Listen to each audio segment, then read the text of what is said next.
This one surprised me quite a bit. It involves a story out of Nebraska and the Mormon Church. And this is the headline I saw in a publication called the Flatwater Free Press. Um, and I'm just going to show you the headline because I think it tells 90% of the story right here. Who's buying Nebraska? After shopping spree, the Mormon Church is the top land purchaser. Look at the subtitle here, or the subheading here. In the past 5 years, the Church of Jesus Christ of Latter-day Saints bought twice as much Nebraska land as the second biggest buyer. If they keep it up, they'll soon own more than anyone. The Mormon Church is buying up Nebraska, which is weird and messed up. And here's the numbers for you here, because this is also important to consider. This is all from a reporter named Destiny Herbers, who did just an amazing job bringing all this to light. So check this out. The church bought a whopping 57,500 acres, double the amount of the second largest buyer, between 2018 and 2022.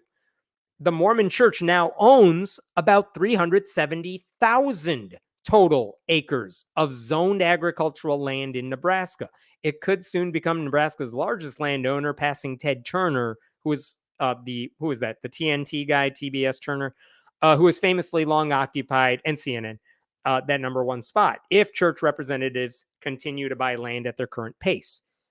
So the Mormon Church is buying up all this land, and it raises a couple of questions, like, how are they doing this, and why did it take an investigative journalist to find it out? And why? What's the benefit? Are they going to build Mormon churches, Mormon temples all over this land? The answer is no. The how is actually kind of diabolical, because in order to make sense of that, you have to realize that the LDS Church has been doing this for a long time. This is a headline from the Truth and Transparency Foundation a while back, but this is an article from 2022. The LDS Church has the most valuable private real estate portfolio in the US. And basically, we have learned over the past few years that the Mormon Church is just sitting on a giant Scrooge McDuck pile of cash. This is from the Wall Street Journal. The Mormon Church amassed $100 billion. It was the best kept secret in the investment world. This article, which is, when is this one from? This is from 2020.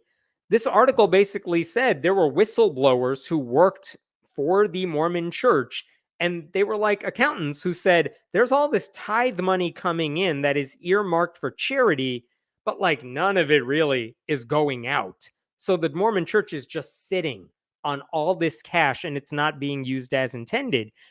But it's tax-free. Mormon Church doesn't have to pay taxes on all that charity. So what are they doing with all these billions and billions of dollars? That's pretty weird, right? It should be. There were other articles that came out in the years to follow where they said it wasn't just that much money. How much money are we talking here? This is from the Salt Lake Tribune. This is another article. A separate analysis based on public documents, oh no, go away pop-up thing, indicates the $49 billion represents only part of the church holdings managed by the Salt Lake City firm. These holdings are worth at least $163 billion. So how much money does the Mormon Church have? Might be $100 billion, might be $163 billion. The answer is, it's a lot. And they own stock in every tech company you can think of: Apple, Microsoft, Alphabet, the parent company of Google, Amazon, Meta, the parent company of Facebook. They own stock in MasterCard, ExxonMobil. How do they do it? With the help of shell companies that have non-Mormon-y names that allow the church to hide what they're doing from the public. So basically, church leaders have defended all this by saying, it's all rainy day money in case of economic downturns. And it also helps us with missionary work because we send all those kids on mission trips. But also, that's a lot of money and it's not all going for mission trips. And also, no economic downturn means you need $100 billion. So that's the how are they buying all this stuff? Why are they buying up this land specifically? Well, this is where it gets interesting. they actually use a nonprofit group to buy up all this land, and they use a nonprofit shell company that's called Farmland Reserve Incorporated. This is from that Flatwater Free Press article. Farmland Reserve Incorporated. The church sees its land buys as a force for good, an investment in agriculture to generate long-term value to support the church's religious, charitable, and humanitarian good works. The nonprofit also pays property taxes like any other agricultural producer in the state, and state and federal income taxes too. Well, that's nice.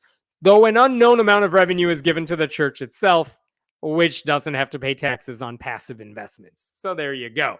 So they pay taxes on some of it, but not all of it. So that makes it a very good investment for the church. So that's messed up for one. But the other, this is the other thing. Let me see if I could pull this up. This is the thing that one of the former church presidents said about the need to buy farmland specifically. Why ranching? Why farmland? Former church president Gordon B. Hinckley explained its farming plans in the 1991 State of the Church, or like the State of the Union for the Mormon Church. We felt that good farms over a long period represent a safe investment where the assets of the church may be preserved and enhanced, while at the same time they're available as an agricultural resource to feed people should there come a time of need. So, do you all remember, like, in the news a couple years ago, there was a famous Christian grifter named Jim Baker, and he was selling these giant buckets of food. Seriously, if you're online right now, go Google Jim Baker with 2 Ks, trying to sell buckets of apocalypse food that you could hide in your basement. And then when, the devil comes down or whatever happens, you can go in your basement and hide from Satan and just eat your bucket of slop.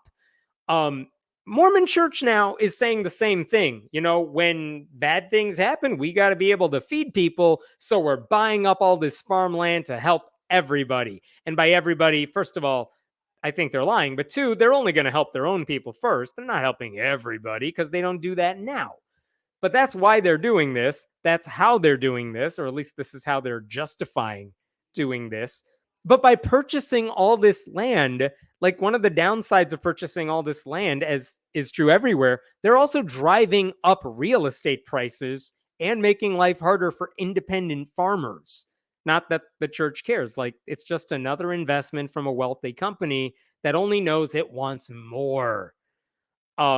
Interestingly enough, nonprofits could not own farmland in Nebraska until 2007. So initially, the church's for-profit arm bought a lot of land.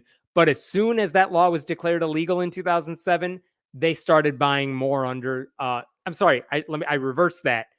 Only nonprofits could buy land up until 2007. After the law changed, the for-profit part of the Mormon Church took over, and they called that section Ag Reserves Incorporated. And it's a lot. All of this land they are purchasing, they are hoarding with the donations of very gullible believers. And they stand to make a lot of money off of this without doing any work. And the church says they may lease some of the land to local farmers, which is a fine business strategy, but it's not like they're going to build affordable housing on it. Like, when you consider how much money the Mormon Church is investing and how much they stand to make over the next several decades, and then you compare that to how relatively little they are investing into actually making the world a better place, it's just a reminder of how, for the Mormon Church, for a lot of religions in general, profit always comes before principles. And I think a lot of commenters, I'm going to paraphrase here, but a lot of commenters sum this up the best way I can possibly think of. This is not a religion with a side business. This is a business with a side religion.